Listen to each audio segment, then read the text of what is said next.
Indépendance, tcha-tcha, tozouïe.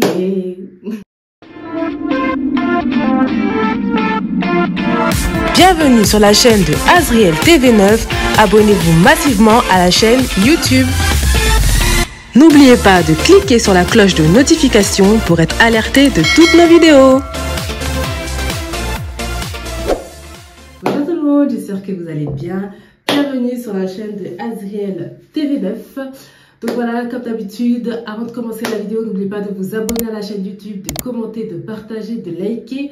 Vous posez peut-être la question pourquoi elle a ça sur son épaule, pourquoi elle a cette écharpe sur son épaule, mais je pense que vous avez vu la miniature, je pense que vous avez vu le titre et vous savez de quoi on va parler aujourd'hui, histoire vraie. Mais avant de commencer la vidéo, je tenais à remercier le président de l'association Azriel Belém, merci à toi, merci aux membres de l'association Azriel, merci aux abonnés, aux anciens comme aux nouveaux, merci de nous suivre, merci de faire partie de la famille Azriel TV9, donc merci à vous. Avant de commencer la vidéo, je vais vous balancer les 3 services qu'on a dans nos services dans l'association Azriel. Donc on va commencer. Le premier c'est Azriel Car. Je vous envoie la pub et on se retrouve après.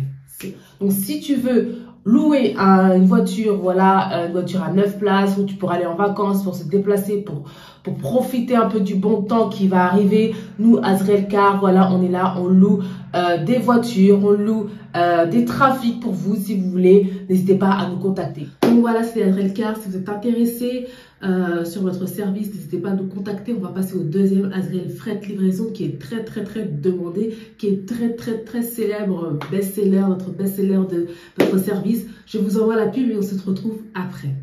Azriel Service Fret pour l'envoi de vos colis au Congo Kinshasa et bientôt partout dans le monde.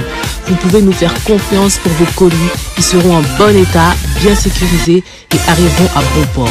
Donc, Bobanga Teba, colis Nabino et Kozala entre de bonnes mains avec Azriel Service Fret.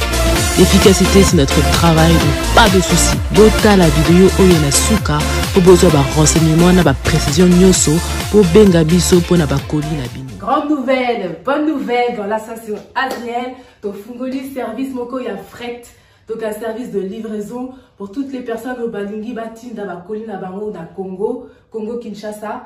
Donc, pour l'instant, en fait, on a ouvert un service de livraison pour les personnes qui veulent envoyer au Congo Kinshasa. Donc, pour l'instant, c'est uniquement au Congo Kinshasa. Et après, ceux qui Kola-Lingi, on pourra envoyer dans d'autres pays d'Afrique et dans d'autres continents. Donc, nous allons continuer donc pour le service de livraison. On a 2 points relais à Congo. Un qui est Nanjili et l'autre na Kasavubu. Donc on va vous mettre les adresses complètes en bas de la vidéo. C'est vos colis où ils seront délivrés là-bas. Donc c'est Nanjili et na Kasavubu. Donc, pour la livraison, ça dure entre 3 semaines et 1 mois environ. Donc c'est par fret maritime. Donc voilà, ça c'est de 3 semaines à 1 mois que ça prend, donc vous inquiétez pas pour ça. Donc voilà. Donc voilà, n'hésitez pas, là on vous a tout montré, on vous a montré les différents formats, on vous a montré le temps de livraison et on va aussi vous laisser nos numéros de téléphone, on va vous laisser aussi les adresses complètes des points de relais dans Congo, donc on va tout vous laisser. Donc l'efficacité c'est notre travail, donc faites-nous confiance pour vos colis, ils vont arriver, ils ne seront pas endommagés. Donc voilà, pour toutes les personnes qui souhaitent envoyer leurs colis, qui ont déjà des colis à la maison, n'hésitez pas, contactez Bisso, on va laisser notre numéro de téléphone, nos réseaux sociaux et aussi les adresses complètes. Voici les adresses et les numéros de téléphone affichés sur l'écran pour pouvoir obtenir les cartons de votre choix. Pour la première adresse est celui du siège social à Drancy dans le 93. Donc toutes les personnes qui habitent près de Drancy, il est préférable de vous diriger à cette adresse pour vos cartons. La deuxième adresse est à l'adresse du bureau, toujours dans le 93 mais à Saint-Denis.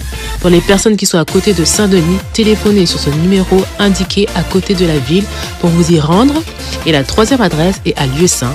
Et pour toutes les personnes qui habitent dans le 77 et aux alentours du 77, appelez le numéro correspondant pour vous y joindre afin de récupérer le carton. Donc voilà, c'était le deuxième service. Donc le troisième service, c'est Azriel Queen Secret. Pourquoi Queen Secret? Vous allez le découvrir dans la pub et nous on se retrouve après.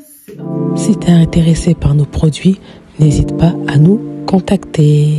Donc là, voici nos perles détox. Ça nettoie toute infection, toute bactérie et ça te détoxifie le iode.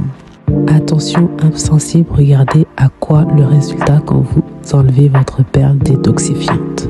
Et aussi, on a les plantes naturelles. On appelle le soda vapeur. Ça permet d'équilibrer les hormones et le pH. Ça améliore la fertilité. Ça diminue les sécheresses vaginales et ça apaise les crampes menstruelles. Ça te détoxifie, ça te purifie de l'intérieur. Et voici notre troisième produit, les capsules Queen Yoni. Donc ça, c'est le best-seller. Si tu as des pertes malodorantes, des pertes vaginales, tu as des bactéries, des démangeaisons, des irritations, voilà, c'est pour toi une cure de 7 jours et que tu verras, après les capsules, tu n'auras plus rien. Donc n'hésite pas à passer commande si tu es intéressé par nos produits. Bye! On va commencer dans le vif du sujet, voilà, pour pas trop parler, pour pas trop palabrer. Donc vous savez, aujourd'hui c'est notre rendez-vous à nous, on se retrouve tous les jeudis pour une nouvelle vidéo. Donc aujourd'hui on va parler d'une histoire vraie de personnes emblématiques, d'une personne charismatique qui a construit l'histoire, qui a fait l'histoire, qui a fait parler de lui. C'est le personnage, c'est la personne, c'est l'homme qui est Patrice Lumumba. Donc voilà, c'était un des premiers ministres du Congo, donc du pays République démocratique du Congo, dont je fais partie. Donc en tant que Congolais qui se respecte, en tant que Congolaise qui se respecte, je vous invite à regarder cette vidéo jusqu'à la fin, de commenter, de partager. Et tous les Africains et tout le monde entier aussi, je vous invite à regarder la vidéo. Voilà, c'est de ça qu'il s'agit parce que c'est une vidéo très intéressante. Donc on va parler d'un homme qui s'appelle... Je reprends parce que là je m'éparpille un peu parce que voilà, c'est quelque chose qui me touche, voilà, c'est le sang de la veine, obligé. Donc voilà, c'est pour ça que j'ai mis l'écharpe RDC, voilà, c'est de ça qu'il s'agit. Donc on va parler de l'homme qui est Patrice Lumumba, un ancien premier ministre de la République démocratique du Congo. Donc voilà, il est considéré en République démocratique du Congo comme le premier héros national dans le pays du post-indépendance. Donc on va découvrir son histoire tout de suite. C'est parti.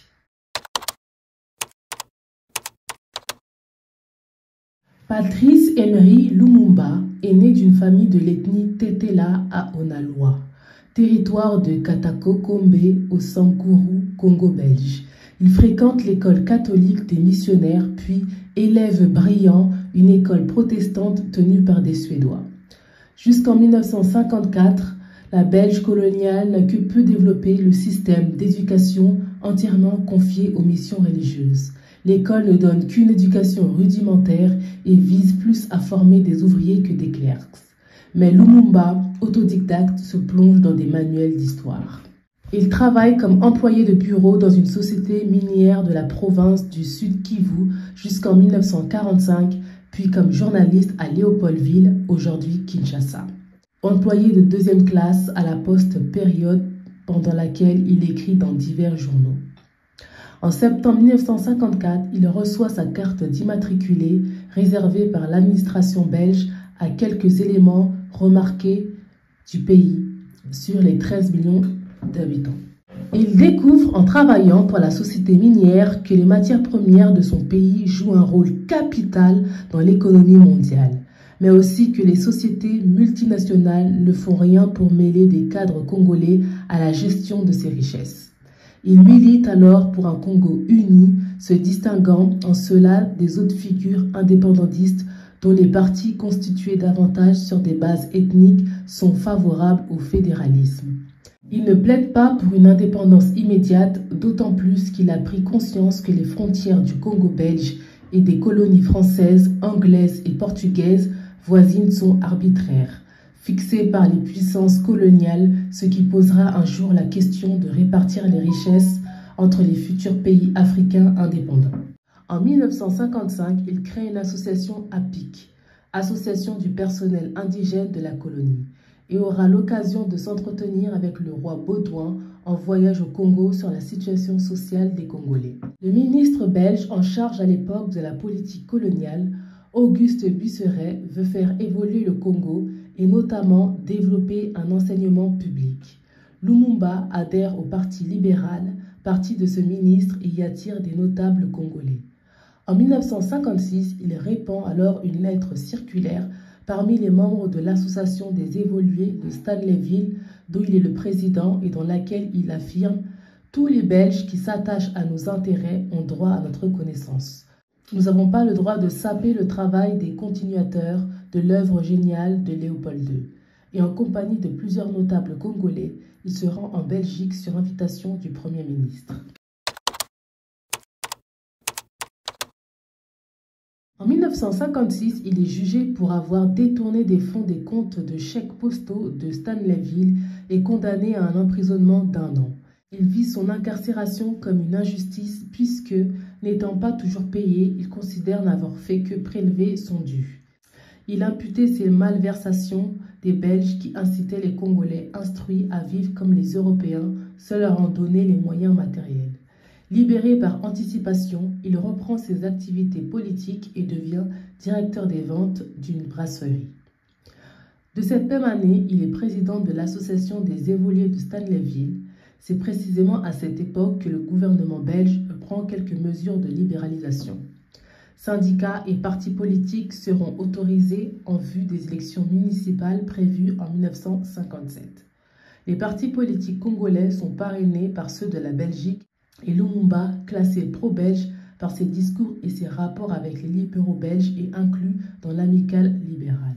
En décembre 1958, il est présent à la conférence des peuples africains à Accra, qui constitue pour lui un tournant politique essentiel. À l'issue de la conférence, Lumumba, désormais fermement indépendantiste, est nommé membre permanent du comité de coordination. De retour au Congo, il organise une réunion pour rendre compte de cette conférence et il y revendique l'indépendance devant plus de 10 000 personnes. Il décrit l'objectif du MNC en évoquant la liquidation du régime colonialiste et de l'exploitation de l'homme par l'homme. Le gouvernement belge se trouve confronté à un front uni des représentants congolais et à la surprise de ceux-ci, accorde immédiatement et dans la plus totale improvisation au Congo l'indépendance, qui est fixée au 30 juin 1960. En cette date, son discours critique ouvertement le colonialisme et affirme la nécessité d'une indépendance obtenue par la lutte plutôt que par la concession. Des élections générales, les premières dans l'histoire du Congo encore belge, ont lieu en mai 1960, que remporte avec près d'un tiers des votes le mouvement national congolais de Patrice Lumumba. Le dirigeant de l'ABACO, Joseph Kasavubu, dans un souci d'unité nationale, est nommé président de la République et avalise aussitôt la nomination de Lumumba comme Premier ministre, inscrit que le prescrit la nouvelle constitution qui attribue ce poste au candidat du parti ayant remporté le plus de voix. Il forme le premier gouvernement du Congo indépendant. Le 30 juin, lors de la cérémonie d'accession à l'indépendance du pays, Lumumba, qui a définitivement chassé les libéraux et s'est entouré de conseillers étrangers de gauche, prononce un discours virulent dénonçant les abus de la politique coloniale belge depuis 1885. Il prend le contre-pied de la politique modérée de ses débuts, telle qu'on peut la découvrir dans son livre « Le Congo, terre d'avenir, est-il menacé ?», écrit en 1956, où il ne revendiquait pour le Congo qu'un simple statut d'autonomie. Au lieu de s'adresser au roi des Belges présent à la cérémonie et qui venait de prononcer un discours paternaliste convenu avec le président Kasavubu, Lumumba commence son allocution par une salutation aux Congolais et aux Congolaises, aux combattants de l'indépendance. Son discours, qui doit lui permettre de l'emporter sur Kasavubu, dans l'opinion des Congolais politisés, proclame vivement que l'indépendance qu'il souhaite associer à l'unité africaine marque la fin de l'exploitation et de la discrimination et le début d'une ère nouvelle de paix, de justice sociale et de liberté.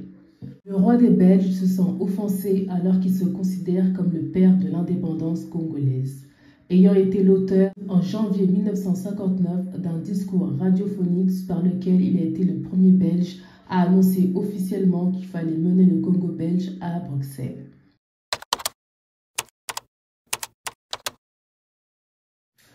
Tout d'abord, le transfert de Lumumba et de plusieurs de ses partisans au fort de Chinkakassa à Boma est envisagé. À la date du 17 janvier 1961, Patrice Lumumba et deux de ses partisans, Maurice Mpolo et Joseph Okito, sont conduits par avion à Elisabethville, au Katanga, et livrés aux autorités locales. Lumumba, Polo et Okito seront conduits sous escorte militaire dans une petite maison où ils seront ligotés, humiliés et torturés par des responsables katangais dont Moïse Tchombe, Godefroy Munongo, Évariste Kimba, Kimbwe, Kitenge, mais aussi les Belges Gat et Verscher. Ils seront ensuite fusillés le soir même, vers 22h45, par des soldats sous le commandement d'un officier belge. En 2003, le documentaire télévisé SIA Guerre secrète explique que Mobutu a fait dissoudre le corps de son rival dans l'acide après l'avoir fait assassiner. Il a en outre acquis que les États-Unis avaient tenté de faire assassiner Lumumba, mais le plan avait échoué. L'opération avait été ordonnée par Allen Dulles, qui aurait mal interprété la volonté du président Dwight D. Eisenhower. En 2000, le sociologue belge publie chez Katarla, où il met en cause les responsables belges, précisant que ce sont les Belges qui ont dirigé toute l'opération du transfert de Lumumba au Katanga, jusqu'à sa disparition et celle de son corps. Plusieurs des participants de Lumumba seront exécutés dans les jours qui vont suivre avec la participation de militaires ou de mercenaires belges. Le général Mobutu Sese Seko consacre Patrice Lumumba, héros national, en 1966 et donne son nom à l'ancien boulevard Léopold II, une des principales artères de la ville, au sommet de laquelle il fait ériger une imposante statue. Le jour de sa mort, le 17 janvier, est un jour férié au Congo-Kinshasa. Et voilà la famille Azriel TV9, j'espère que vous avez aimé la vidéo, j'espère que vous avez apprécié la vidéo. Voilà, si vous voulez qu'on parle d'autres personnes, de politiciens, de pays différents, voilà, dans d'autres pays différents, n'hésitez pas à nous mettre ça en commentaire. Donc voilà, nous on aime parler des gens emblématiques, charismatiques, qui ont créé l'histoire, qui ont fait l'histoire, qui ont changé l'histoire, qui ont bousculé les choses, voilà, qui ont fait en sorte que les choses bougent. Voilà, attendez, que les choses bougent grâce à eux. Donc voilà, c'est des personnes, comme on a dit, Patrice Lumumba, c'était le héros national du pays en post-indépendance. Donc voilà, c'est lui qui a fait un peu changer l'histoire. Donc c'est pour ça que même jusqu'en 2024, on parle de Patrice Lumumba. Donc voilà, pour les personnes qui ne le connaissaient pas, moi je le connaissais que de nom, mais je ne le connaissais pas personnellement, vraiment dans son histoire, qu'est-ce qu'il a fait vraiment dans la base dans le noyau. Donc voilà, c'est intéressant de savoir tout ça, c'est intéressant de connaître tout ça et de savoir aussi d'où on vient exactement, nos racines, notre histoire, notre culture, voilà. Donc voilà, j'espère que vous avez apprécié la vidéo. Comme d'habitude, n'oubliez pas de vous abonner à la chaîne YouTube, de commenter, de partager, de liker. Donnez-nous de la force. Vous savez pas quand vous vous abonnez, comment ça nous fait plaisir. Quand vous vous abonnez, ça nous fait plaisir parce qu'on se dit vraiment, en tout cas, personne vraiment elle est intéressée, la personne elle veut faire partie de cette famille, de cette communauté. Donc merci à vous. Donnez-nous la force, abonnez-vous, commentez, partagez. Et voilà, on se retrouve jeudi prochain pour une nouvelle vidéo. Et comme d'habitude, prenez soin de vous. C'est la fin de la vidéo. Merci d'avoir regardé la vidéo jusqu'à la fin. N'oubliez pas de vous abonner massivement.